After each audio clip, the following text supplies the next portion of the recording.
McGuire Grimes, ABC Minneapolis. Lee, Sarah, it is really great talking to you. I'm really enjoying the show so far. Bree and Lewis are so wonderful together, so thank you. Thank you so much. Yeah, thank you.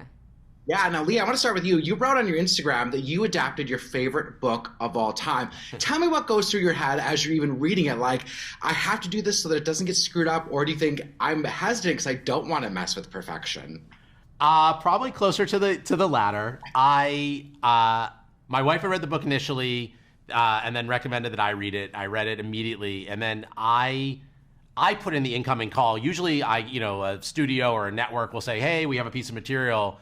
I raised my hand, I called Apple, and I said, if there's anything I could ever do on this show, and I didn't even know what that meant. Maybe I would, I could like PA or something. I love the material so much that I just wanted to be a part of it if there was any opportunity. And the timing worked out, and Apple was looking for a writer, and I was on a Zoom with Brie Larson 2 days later, and Brie and I started talking about the role and what we both felt, could exist in series, and it just felt like an immediate connection, a friendship, a collaboration, and we were just kind of off to the races from there. I love it. I love knowing that, especially with her as producer and star, like just the connection, the synergy you both had.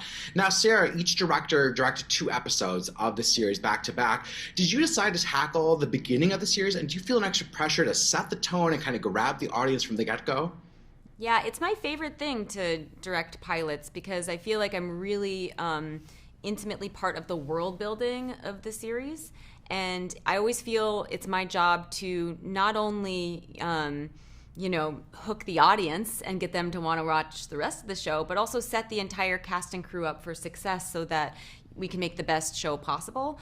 And yeah, I love pilots because I get to feel the most like a filmmaker when I'm, shooting my own films. I think it's really important.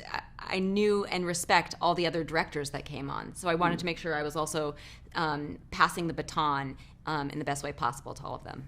Yeah, absolutely. I feel like it'd be weird to come into like, hey, I'm on 5 and 6, and I don't know what's done before, so let's just go and shoot this thing. Oftentimes in TV, that's how it works sometimes. Yeah. And I remember when I was first getting into directing TV, it felt that way. You feel like the new kid at high school with nowhere to sit in the lunchroom. And so I've always tried to make it a point to really meet with and befriend the next directors coming on and tell them all the secrets and with all the do's and don'ts and what they should be on the lookout for, and to really make sure they feel welcomed into the circle. I love that. Yeah, that's great.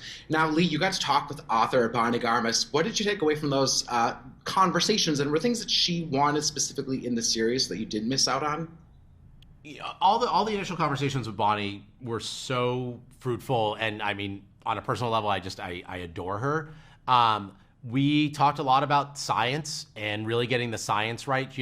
Bonnie had the benefit of a year of feedback on what people were responding to most. And then I was able to kind of get that for myself. And so, getting the science right was tremendously important to us.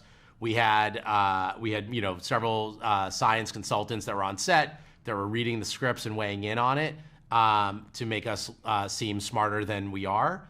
And then, we talked a lot about 630. 630 is such a beloved character from the book, and so we talked a lot about how do you take that character, knowing the logistics and the limitations of production and working with animals, and how do you kind of transfer that to the screen.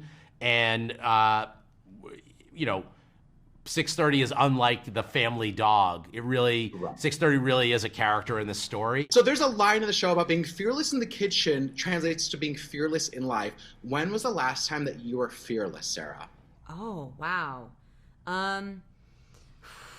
Right now? I don't know. I think there's so much about this job and this industry where you feel exposed. But I think that's the best stuff. It's actually, Lee said earlier, and I really agree with this, if you're not terrified in a way by the thing you're choosing to do, then maybe it's too easy. And I think it's a good thing to have that element of fear because that means you're pushing yourself. Yeah. Oh, I love that. Yeah, for sure. Lee, what about you? Yeah, she stole my answer. Now I have nothing to add. Well, what Sarah said. Yeah, I got the wrap. Ali, I'm glad that the WGA strike is over. So happy for all the writers out there, and I hope that the SAG-AFTRA strike can end soon, too. So thank you both for the time today. I appreciate it. Thank you. Thank you so much.